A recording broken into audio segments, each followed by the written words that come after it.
আগো এই 5 তারিখে মনে করেন কিছু নাম করা আমেরিকার লোক বা গুন্ডা গান্ডা এরা আমার মনে করেন স্বপ্ন খেয়াল হয়েছে। আবার ওয়াইফে আবার এদিক দিয়ে ছিনতাইকারীরা ওই যে 5 তারিখের পরে ইলিশ মাছ তুলে হয়েছে। সবাই তো জানে আমি 2 লাখ 3 লাখ টাকার মাছ আনি। অলরেডি আমার 2-3 লাখ টাকা 5 লাখ টাকাও থাকে। আমি পিক আপ দিয়া আপনাদের দেশের বাড়ি কই জানি না, আমাদের দেশের লক্ষ্মীপুর রায়পুর, তো আমরা চাঁদপুর ওইদিকে পদ্মার মাছ, বোনের শ্বশুর বাড়ি ওখানে আছে। ওইদিকে তোলা আপনার বোনের দিকে ওইদিকে ইলিশ মাছ সবচেয়ে স্বাদ। আর ইলিশ মাছ আমরা এই কারণ বাজার পাইকারি দিই, মেরুল বাড্ডা পাইকারি দিই, যাত্রাবাড়ি দিই। তো আমার গাড়িতে 2-3 লাখ টাকার মাছ আমি নিজে আনি বিক্রি করলে গাড়ি ভাড়া ঘুরে দিয়ে 10,000-15,000 টাকা থাকে। তো মাছটা কিনতে যায় একদিন, আনতে যায় একদিন, 2 দিন সময় যায়। অনেক সময় 50,000-1 লাখ টাকা থাকে মায়া। এই ব্যবসা করা অনুযায়ী অনেক কিছুই করছি, কিন্তু যে ছেলেরা আমার টাকা পয়সা দিয়ে নিয়ে গেছে আর চিন্তা করে আমি ওদেরকে চিনছি। ওইরকম চিনছি কি, যেরকম আমি কইতেছি এরকম কোথায় তোরা কারা, আমি এই এলাকায় মাছের ব্যবসা করি, এমন কোনো বেড়া নাই যে আমার দেশের ভিতরে আমি নাচিনি। কালকে টাকা নিয়ে থাকতে পারি না, কালকে কিন্তু করে আমি টোকায় বাড়ি করে এলাম। তো করে ও যদি একজনের ফোন দিল, ভাই এর তো সব লয়ে গেছি, কারণ এরা আমরা মনে করেন মাইরা রক্তমুক্ত বাড়ি করে অজ্ঞান বানাইতেছি, কারণ আমরা জায়গা। কিন্তু এর ভিতরে বারবার কইতেছে আমরা মারছ যদি বাচ্চা থেকে তো করে কালকে টোকায় বাড়ি করে। পরে এর ভিতর দিয়ে ওই লোকে মনে করছে যে ওই লোক আবার কিন্তু বহুত খারাপ লোক, যদি বাচ্চা জায়গা তো তো করে ঘর থেকে বাইর করে লাগবে, ওর যে জান না থাকে। তো আপনার ইট দিয়ে বাড়ি দিতে আর এই দাঁতগুলো ভাঙে গেছে, এটা আলগা লাগাই না, খারাপ দেখা যায় লাগাইছি। আর অনেক সময় তো কথা হলে এগুলো যে বাচ্চা থাকে এটা লাগাইছি, খুলি করার সময় খুলে গেছে। এই ডেন্টাল হাসপাতালে লাগাইছি।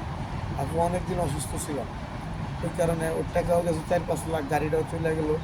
পরে ঢাকা শহরে একজন লোকের গাড়ি চালাইতাম, ঢাকা শহরে আব্বা তেমন তো বুঝি না, তারও শুরু হয়ে গেছে প্রতারণা করে।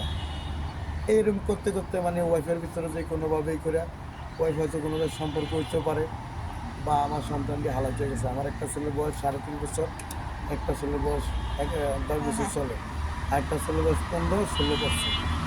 আমার মামা 16 বছর তোমার কাছে রাখতে বিশেষ করবেন কি না, কালকা দুপুরে ভাত খেয়েছি, কিন্তু অনেক কোনো ভাত খেয়ে নেই। আর কী করবো বলার বলার মতো কোনো জায়গা না। মার্কেট একটা ভাই নাই, বই নাই, 10 টাকা দিয়ে কিলো হেল্প করবো নাই, কেউর কাছে যে হাত পাতন বিশেষ করে না পায় না পারিয়া। তখন আজকে রাত্রে পোলানের একটা প্যান্ট কেনার লেগে, জামা কেনার লেগে ফজর আজানের আগে দিয়ে এক লোকের কাছে হাত পাচ্ছি, ভাই এই কাহিনী কী করতাম। পরে আমার ডাইরেক্ট 100 টাকা দিছে, আর তুমি 100 টাকা দিছে, আর মানে বুঝলাম যে তবে মানুষ চাইলে কিছু দিবে। এরপরে না হলে অন্তত 50 জনের কাছে চাইছি, ঠিক আছে, কেউ 10টা 11টা, কেউ বন্ধামি ছাড়ো, মানে অনেক কথা দেয়। নানান মতো নানান কথা হয় না, থাকতো না মামা, গাড়ি চলো করে মাথা দিয়ে রাখতাম। কী করুন মামা, আমার পৃথিবীতে আমার মার্কেটের ভাই নাই, বোন নাই। যারে ঢাকা শহরে আমার বউয়াই ছিল, পড়াল থাকতো, গার্মেন্টস চাকরি করতো, তখন গার্মেন্টস বন্ধ হয়ে গেছে গা। আমি যে বাসায় থাকি ওই বাসার ওর লোকের পরিচয় ছিল। দেশের দিকে যাইবো গা, দেশে যাই কী করবো টেনশনে ছিল। ওই যে বললো 5 পাস, আমি যে বলছি বিয়ে করবো, ওই আমার যে জন্মবোন, ওই জন্মবোন আর কি আমার কাছে দিয়ে দিছে। তারপরের থেকে আমার আমি যাই ক্যাশ করি, এর বাপের বাড়ি নিয়ে যায়। এরা 6 ভাই বোনের ভিতরে হ্যাঁ বড়, 10টা টাকা ইনকাম করলে আমার পোলাপানেরা না খাওয়া আর মার মোবাইলে পাঠাই দিতেছে। আবার দুঃখের কথা কি, আমার শাশুড়ি ভিক্ষা করে, শ্বশুর নাই। মানে আমি আর কইলে তো আমি পাতে, মানে আমি যদি দিব আমারও সামর্থ্য নাই, আমারও ছোটোবেলাতে মা নাই।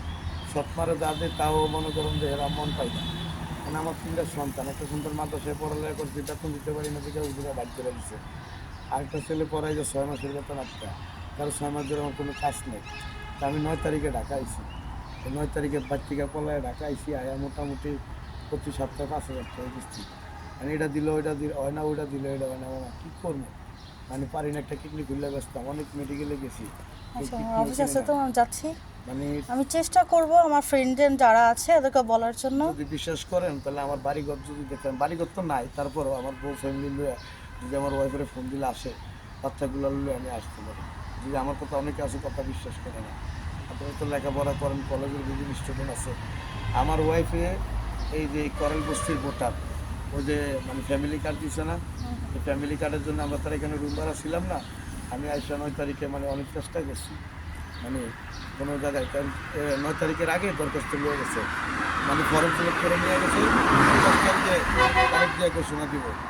তো আর তো কপালে কিছু নাই, তাহলে কী করবো মামা, বলার মতো কিছু নাই। কাছে আত্মহত্যা করার, আমি যদি আত্মহত্যা করে আমার সন্তান দেওয়ার কেউ নাই। আবার যে সৎ ভাই বোনেরা মানুষের লেখাপড়া করাই না, এই সৎ ভাই বোনের আমার মায়েরা বেড়া বাড়ির থেকে বাইর করে দেয় আমার সন্তান বিষয়।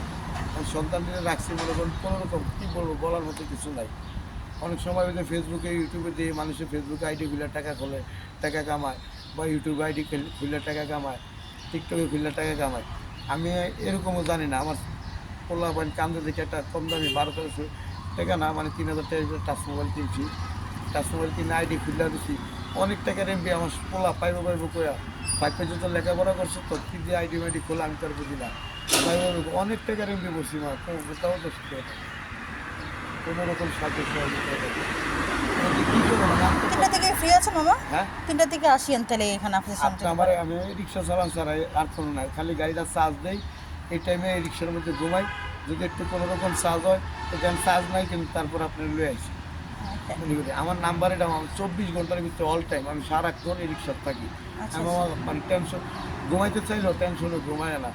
ঘুমাইতে গেলে পোলার আল্লাহ ভরসা, আল্লাহ ভরসা। অনেক মামা। আমি একটা এতিমখানার ছেলে, আমি এতিমখানার ছোটো থেকে বড় হয়েছি, 3 পর্যন্ত পড়ছি মামা। আমি আস্তাগফিরুল্লাহ সারাদিনই পড়তে চাই, ইন্নালিল্লাহি ওয়া ইন্না ইলাইহি পড়তে চাই, আলহামদুলিল্লাহ কুলহুয়াল্লাহ, মানে বেশি তার পারি না।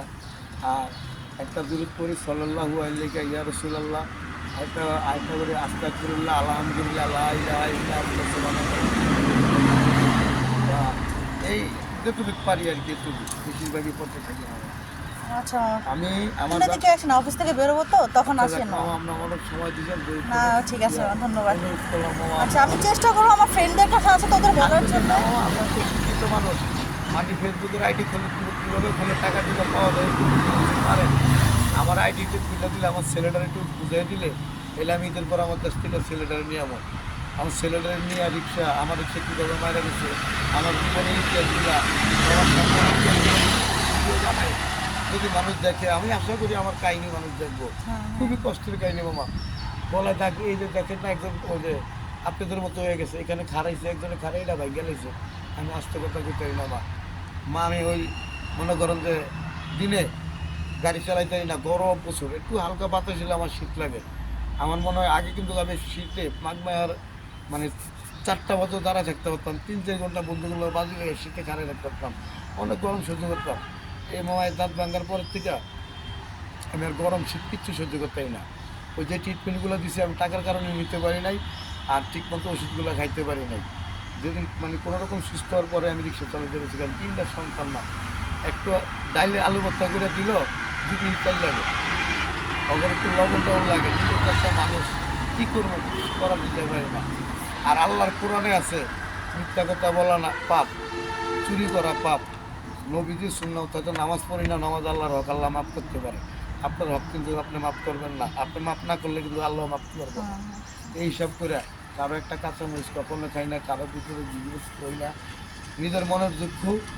কেউ এই আজকে যেরকম শুনছেন না, আমার এই 26 বছর রিক্সা চালাই, পায়ের তলেতে ছোটোবেলা পারি নাই, তখন এইভাবে রিক্সা চালাতাম 2001 সালের থেকে।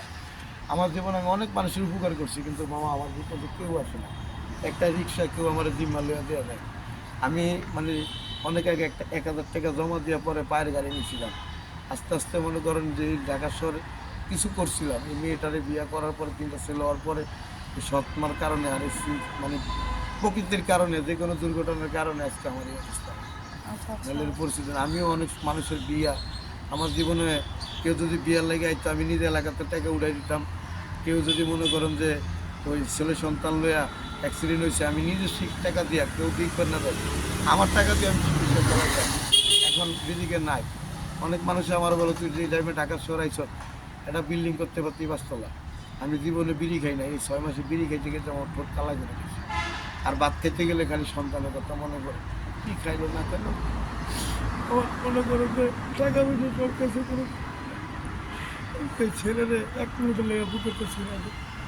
আজকে 9 তারিখ থেকে 5 তারিখ হয়, একটা দিন দেখিও না, মোবাইলে কথা বলে কান্না করে, না পারি কানতে না পারি, মনে করো কী কমো দেখ। আমি মানুষের যদি কই হাত পাতি বা কোনো কিছু করি তো এই দেখলাম কেউ আমার কথা বিশ্বাস করে। আচ্ছা যদি পারে না কোথায় জানো? আমাকে উপায় করে নেবো। আচ্ছা, আসসালামু আলাইকুম। আর যদি কেউ কোনো কিছু কিনে চোখ কিনে এটা সঙ্গদান নেয়, আমি দিতে রাজি আছি না। আমার সন্তানের একটা জায়গা কিনে গেছে, একটা বাড়ি ঘর জোর করে দিতে হবে। এই কারণে আর কিছু না, আজকে মরে গেলে দাঁত ব্যাংকে যখন হালাইছি মরে গেছি, কম কেন পড়ে রয়েছি, 3-4 দিন জ্ঞান আগে নাই। খালি আমাদের গ্যারেজের একটা রিক্সা ড্রাইভারে হাতে দিল হালাইছিল, দাঁত ভেঙে হাতে দিল থেকে আমি ওই যে বাড্ডা বসিলের গ্যারেজে গাড়ি চালাই। এটা হলো 21শে ফেব্রুয়ারি, মানে 21শে ফেব্রুয়ারি নিচে 2021 সালে 21শে ফেব্রুয়ারির দিন। তো মানে আমার গ্যারেজেতে একটা ড্রাইভার হেরে 1 থেকে 150 না, আমার নিম্ন 6 থেকে 700 গাড়ি। তো আমি মতো এরকম ড্রাইভারে দেখছে, রাস্তার সাইডে করে গেছি হাতিঝিল বুতুরগলির মতো, ওই রোডে অন্তত 1-150 গাড়ি ড্রাইভারে গাড়ি চলে। তো ওরা আমার নিয়ে গেছে আর কি। তো ঘটনা হচ্ছে রাতের 1টা বাজে আমার এরকম টাইম ওরা পাইছে। আচ্ছা মামা, এখন আসি, দেরি অনেক হচ্ছে তো সময় আমার। নষ্ট করছি মামা। আচ্ছা।